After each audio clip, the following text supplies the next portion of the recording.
Are you sure you want to do this?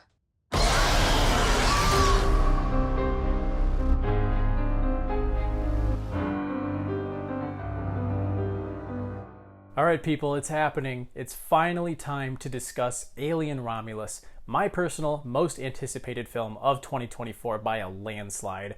I am just such a massive fan of the Alien franchise, as you can probably see by my appropriate attire. If you want to know my history with the Alien franchise, you can go watch my ranking. I did it a few weeks ago. I don't want to talk about other entries, but let's briefly go over it. So I love the first two. I love them. I've been a defender of Alien 3 and Prometheus. Covenant is okay. But it's been a while since we've had a truly great entry into this franchise, and nobody, I don't think they could have found a single human being better to bring us a straight up, back to basics Alien movie than Fede Alvarez. The guy who directed 2013's Evil Dead remake and Don't Breathe. This guy is a master of suspense. I loved both of those films. Well, I had issues with Don't Breathe, but I love his Evil Dead remake. This film is set in between the first and second film. I think you only really need to see the first one, but it's helpful to see the second one as well as the prequels because I think there are elements from a lot of these films thrown in here. Lots of Easter eggs for people like me who have seen these dozens of times. In Alien Romulus, a young group of space colonizers break into a space station that is abandoned with the hopes of leading to a better life for them because they're stuck on this mining colony. Their lives are going nowhere. They're forced to work for this company doing horrible work, and they just see a brighter future ahead. It's actually very similar in a sense to the plot of Don't Breathe, but instead of Stephen Lang, they run into the xenomorphs. The movie is led by Kaylee Spaney as Rain and David Johnson as her synthetic brother Andy. These two characters absolutely carry the human side of the story. I found their relationship to be very interesting, and you find yourself actually getting invested in them pretty early on. Some of the other characters, they're definitely just cannon fodder, but you come to expect that with most Alien films. And one thing I like about these characters right off the bat is they're not superheroes. In Alien Covenant, it kind of felt like Ridley Scott wanted us to have another Ripley in Catherine Watterson's character, so they had her hanging from a rope, shooting at the xenomorph, yelling one-liners.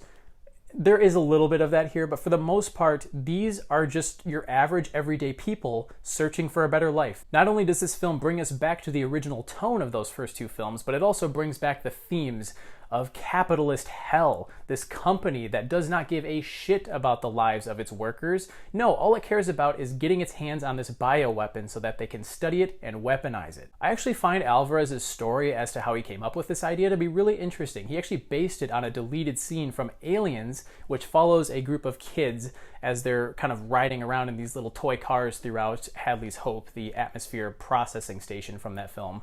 And he thought to himself, I wonder what it would be like for these children when they grow up to be 20-somethings who are stuck on this rock in the middle of nowhere, basically shoehorned into like a couple very distinct career paths. So despite the fact that they're breaking into a place that they know very little about and a place that they probably should never have gone near, you still feel for them because their intentions are good. They just want to get the hell out of here, man, and go to a place where, as Rain says, she can see a sunset because there is no sunlight on this piece of garbage rock that they are trapped on. Bringing things back to the tone and atmosphere, Fede Alvarez nailed it here. I mean, he brought some visuals to life that genuinely made me feel like I was watching the original Alien. Now, that might be a good thing or a bad thing depending on what you want from this film, because if you want Scott's grand ideas of creation, humanity, faith, you're not going to get that here. It's a much more stripped down story. There are still some emotional stakes and some depth to a few of the characters, mainly Rain and Andy, but this is more of a simple splatter film and I'm fine with that.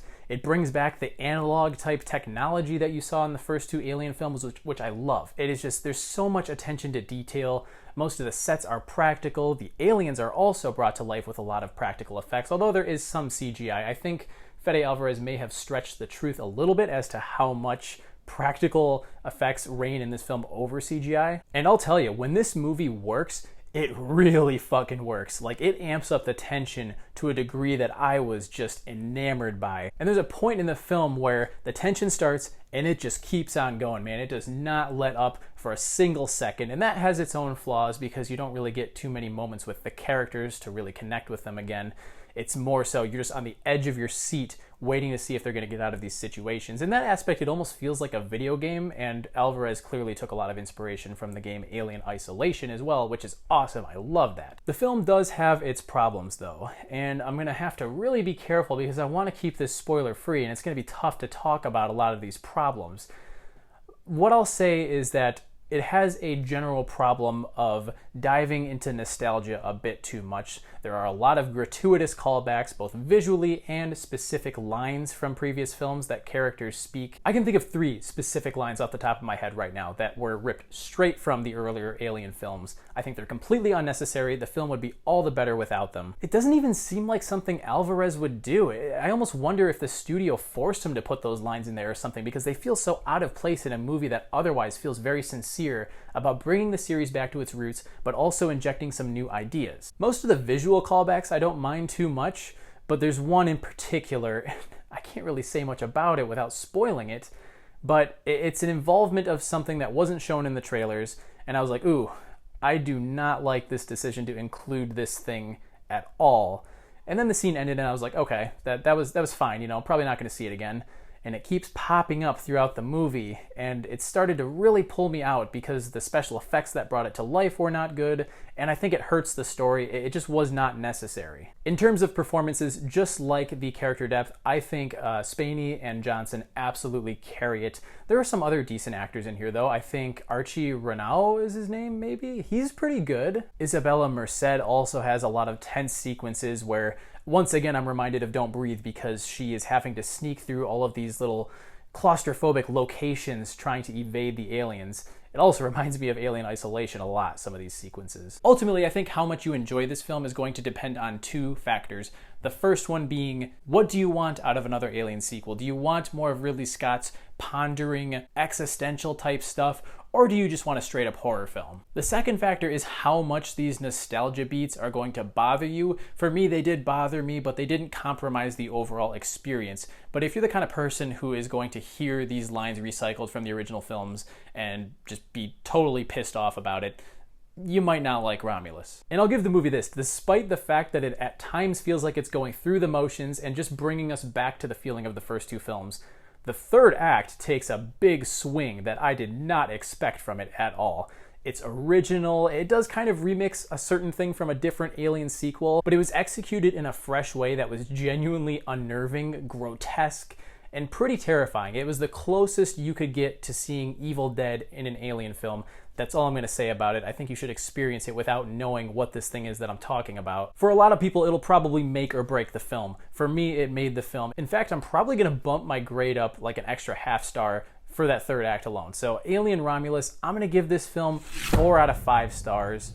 Once again, though, I'm a super fan of this franchise, and I think recency bias can influence your overall thoughts on a movie when it first comes out. I really liked Covenant when it first dropped, and over the years, I've kind of seen the flaws in it, and it's gone down in my Alien ranking a couple of spots. So Romulus definitely has that potential in the future, but right now, I would confidently say it's at the very least in the top 4 or so Alien films.